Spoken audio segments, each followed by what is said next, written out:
นี่แหละทานส้มเลยมาทางนี้พี่น้องก็พี่น้องเป็นจะได้กามาติดตามรับส้มเติมทำส้มเลยว่าจะเป็นแนวใดทำส้มนี่ทำกับตอนนี้ก็ลังได้ทำอาหารการกินเพื่อกระเกียมกำลังเฮ็ดอยู่เฮ็ดกินพี่น้องเอ้ยพี่ยังไม่ทันแล้วทำส้มเลยกำลังได้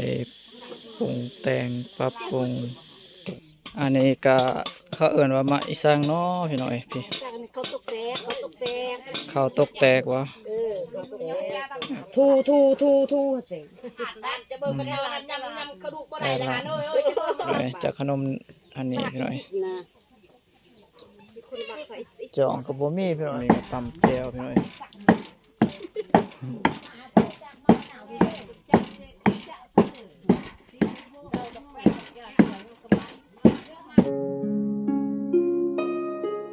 สบายดีพ่อแม่พี่น้อง FC เมื่อสุขุสุขคนพี่น้อยยินดีตอนรับเข้าสู่ซองหน่อยบ้าวเล่าไต่พี่น้อยกะมื้อนี้เป็นมื้อตั้งงานดองพี่น้อยของหน่อยบ้าวเล่าไต่เองพี่น้อยกะสิมาอัปเดตให้พี่ให้น้องได้มาติดตามรับชมภาพบรรยากาศมื้อตั้งงานดองพี่น้อยอยู่ภายในเพื่อนหน่อยบ้าวเล่าไต่พี่น้อยอยู่เขตชนบททันส้มว่าจะเป็นจะได้กะมาเบิ่งมาส้มน้ำกันพี่น้อยพี่น้องทางนี้เพิ่นกำลังได้จัดการอาหารการกินพี่น้องก็ได้ซับได้ซอยไก่พี่น้องนี่แหละทานส้มมาทางนี้พี่น้องและ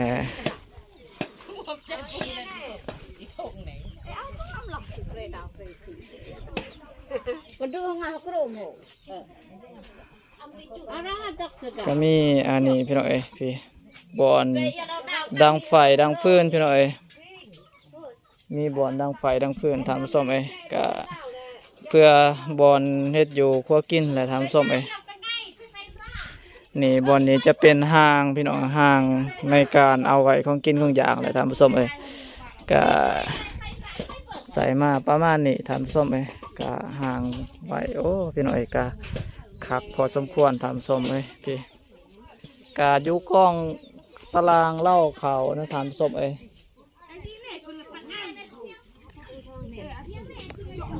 นี่นะพี่น้องอันนี้จะเป็นเอื่อยเนาะพี่น้องเอื่อยลูกปะทำส้มเพิ่นก็ได้มางานแล้วก็มีน้องนุ่งมาสวยพ่อแม่พี่น้องแบบว่าญาติพี่น้องได้เอาใจใส่ได้เอาใจมาสวยเหลือพี่น้องในมีงานนี่ทางนี้ก็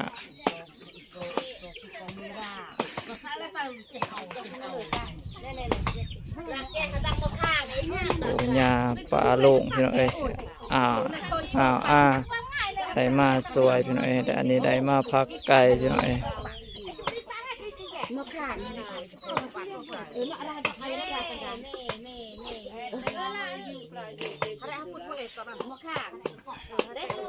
พี่น้องเป็นจะได้กามาติดตามรับส้มเติมทำส้มว่าจะเปลี่ยนแนวใดทำส้มนี่ทำส้มตอนนี้ก็2 โมงพี่น้อง2 โมงยัง10 ปลายนาทีทำส้มกะตอนนี้ก็ลังได้ทำอาหารการกินเพื่อกระเกียมอาหารแรงทานส้มคุณแหละทำส้มกะไข่แต่ว่ามีน้ำบาดาลอยู่เฮือนพี่น้องกะบ่ได้ไปตักน้ำอยู่ที่อื่นทำส้มก็พอได้สูบค่อยๆอะไรพี่น้องกะน้ำก็ออกมาบ่หลายพี่น้อง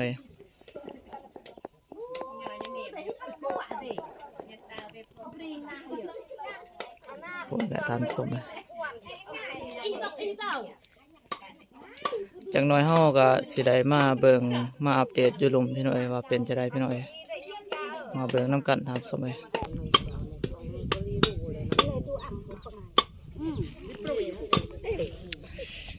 พี่น้อยเฮามาเบิ่งทางนี้ทำส้มอันนี้ก็เข เขาเอิ้นว่ามาอีสังเนาะพี่น้อยพี่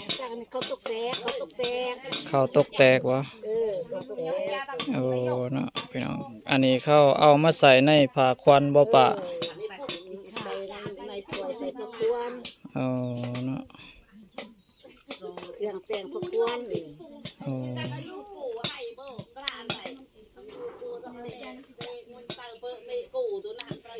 เฮาเอาอันนี้ไปคางบนไฟเนาะให้มันแตกเนาะ เอาข้าวเปลือกแล้วก็มันอันนั้นพี่น้อยให้มันแตกแล้วก็ออกมาเป็นแนวนี้ถามส้มเอ้ยก็บ่ฮู้ว่าพี่น้องแต่ละหม่องแต่ละบอนก็เคยเฮ็ดคือกันอยู่บ่พี่น้อย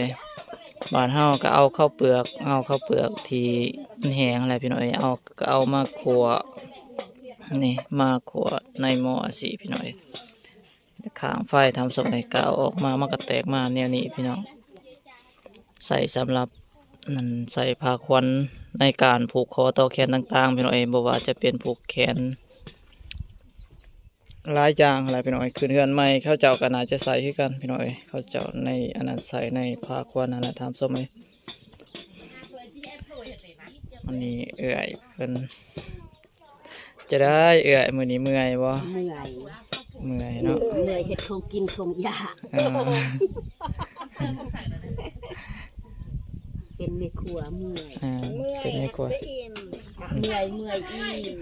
โอ้ย อิ่ม จักสิได้กินจักบ่แล้วตำเบิ่มก็เมื่อยเฮ็ดนั่นแหละ เดี๋ยวนี้นี่ยังบ่ทันได้อาบน้ำยังมันโหนนี่ยังบ่จักเฮ็ดอีสัง เนาะ แม่ได้ให้ดูเอ้ย อืม แม่ได้ให้หายเขาแก่เลยก็ยังเมื่อยแก่เลยเฮ็ดอีสังหันแม่เท่านั้นก็ได้ให้มักกับอันนั้นกับตับไก่กับอันนั้นตับเพิ่นมักกินตับไก่ดิบหันแม่ใหญ่เสื้อสีบัวใส่เสื้อสีบัวกินดุได้กินดุได้ลูกเต้าเอ้ยแม่ใหญ่อันนี้นี่มักกิ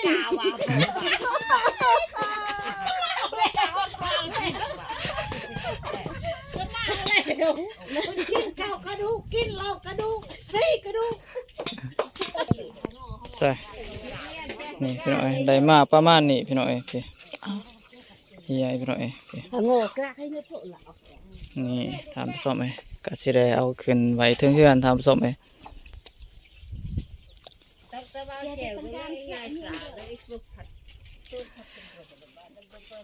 โคกกับโคกแตกพี่น้อยพี่โอ้ยพี่น้อยโคกเอาเฮาก็ใส่โคกใหม่พี่น้อยโคกเฮ็ดเองทำส้มเอ้ยโคกก็แตกอีกพี่น้อยพุ่นแต่ก้นหอดถึงพี่น้อยหอดปากทำส้มโอ้โหว่าสิใช้งานได้หรือบ่พี่น้อยสวงเฮ็ดอยู่เฮ็ดกินช่วงนี้ทำส้มเอ้ย อาจารย์ก็ละม่อนอาวุธดูบ้าพิษรถเลย บรรยากาศการเฮ็ดอยู่เฮ็ดกินพี่น้อยของพ่อแม่ลุงป้าอาพี่น้อยอยู่มาสวยงานมื้อนี้พี่น้องประมาณนี้แหละท่านผู้ชมเอ้ย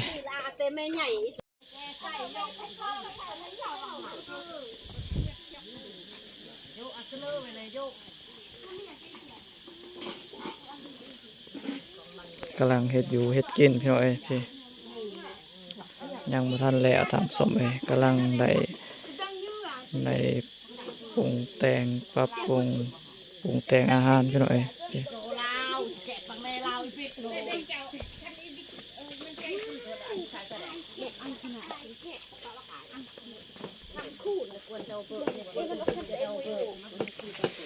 นี่พี่น้อยไม่ครัวไม่จืดพี่น้อง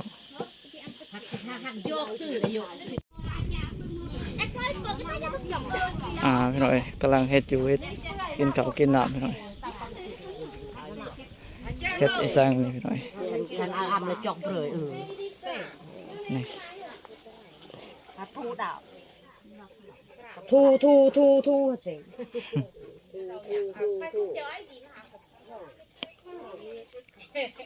เฮ็ดหยังนี่ ยังเบิ่มขนม โอ้ ขนมเนต ยังกระใจขนมนี่ เฮ็ดนี่ทางนี้กินข้าวพี่น้องเอ้ยอืม มากินข้าวน้ำแม่ลูกเอ้ย อืม ดักซีนไก่นี่ไก่แม่นได้หมูไก่พันได้ลูกเอ้ยไก่บ้านนะจะเบิ่งไปทางยำกระดูกบ่ได้ละหันเอ้ยไปยำเสื้อได้เลย ทางนี้เพิ่นสิเฮ็ดอันเนี้ยอันนั้นพี่น้องเอ้ยเนี้ยขนมพี่น้องเอ้ย ขนมเฮ็ดขนมลูก เรียกว่าใจข้าวนมพี่น้องเอ้ยจากขนมอันนี้พี่น้องเอ้ย นะ จองก็บ่มีพี่น้องเอ้ยเพิ่นเอาอันนี้พี่น้อง จำนวนเลยจำเลยยำกระดูกบ่ได้อายน้องเอ้ยไอ้ถั่วดอกว้าก็เหมือนแม่เลยน้ำตาลเผือกจะใส่เคี่ยวกับน้ำตาลนวลเลยจะเป็นอย่างนี้คงตาไอ้เก็บเอิญ เพิ่นอันนี้พี่น้องเอ้ยเฮ็ดใจขนมพี่น้องเอ้ย หมูบ้านฟักเตี้ยแล้วจะบ้านจะแกะไอ้แกะจะบึ้งจ้าอีใหญ่กินละไอ้เจ้าแบบจะเป็นหวานเอากระต่ายโลดอ่ะน้ำตาลที่น้ำตาลเยอะกระตุ้งนะแบบจะเป็นเส้นมาตัวเส้นยังมักได้กินลูกจกได้แปะที่แกะกดกากพี่น้องอันนี้ปีกไก่พี่น้องปีกเครื่องในไก่ปีกตีนพี่น้องมาพี่น้องเสียบแสน้ำกันพี่น้องเบิ่งสิลองชิมกินน้ำปลาน้ำลงพี่น้องอืม ถ้าเคี่ยวน้ำตาลเอาน้ำตาลก็เอาน้ำตาลแต่เจ้าเลยเอาไปจ่ายนี่พี่น้องอบพี่น้องอบไก่พี่น้อง แม่จะเป็นยังไงได้ทำได้จะตีจะมือวาง ทางนี้เอื่อยไว้สร้างอีกมาเบิ่งมือยังไงหมอ ต้มน้ ต้มน้ำเปล่าพี่น้อง ำถ้าบ่มาประจาวเฮาเอาคือปิดอ่างตึงมาลีคือปิดอ่างอีก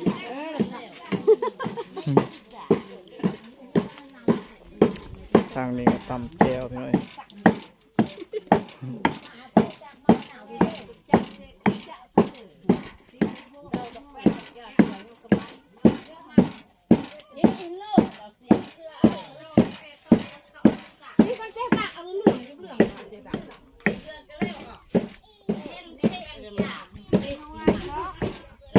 ปุ่นพี่น้อยเขาเจะกำลังกินข้าวกินน้ำพี่น้อยกะประมาณนี้พี่น้อยกะเป็นจะได้นั่นกะมาติดตามรับชมเติมเด้อพี่น้อยมื้ออื่นพี่น้อยวันนี้ก็เป็นภาพบรรยากาศมื้อ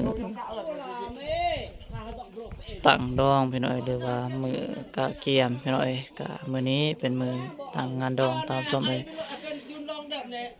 คันเต้นลงตีนะไอ้ดอก50ไปล่ะ เรามีตอกปลาตักปลา แน่เนี่ย อีอ่าง โอ้พี่น้อย นี่จะอ่างมาตักใส่จ้าไอ้ดาวทงเนี่ย ตักจุกเตะเอ้ย แต่จุดที่ผู้ควรชมแก เนี่ยพี่น้อย ตักจุกเตะแต่แจ้งน้ำตาลติดจุกเตะงามแรกเคย นี่ แจ้ง ตามชม น้ำ เล ฝาย ในคันที่แจ้งในไซจินะทำสไลด์นะโยถ้าต้องโหโยโยคันที่แจ้งในอัตเตะ5 บาทได้ฟังไหน โดยป้าอัมปิงันนะมุยกำแปะมันเติมจุในมุยทองพางนะอักพาดบริณา เนาะนายห้ากันนะเนาะมูโซเลยนะ อีปิงันอี ปล่อยลังเลยเนาะแจ้ได้แจ้มาแจ้นะแจ้ทำว่าอ่ำเลย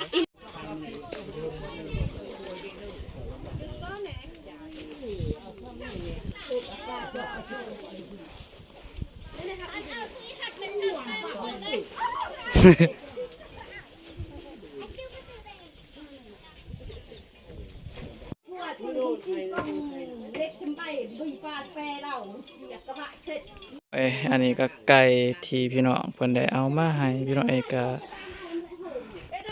มีหลายพี่น้องพี่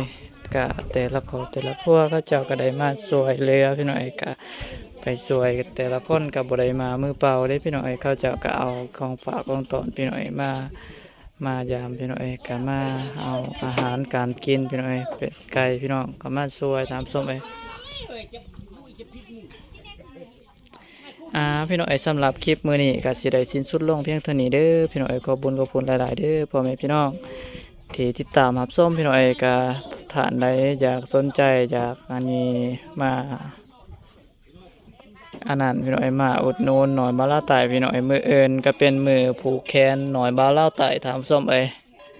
มื้ออื่นเป็นมื้อผูกแขน เลยว่าให้เคยไปส่งเคยพี่น้องเอ้ยก็สิได้มาติดตามรับชมคลิปต่อไปเด้อพี่น้องเอ้ย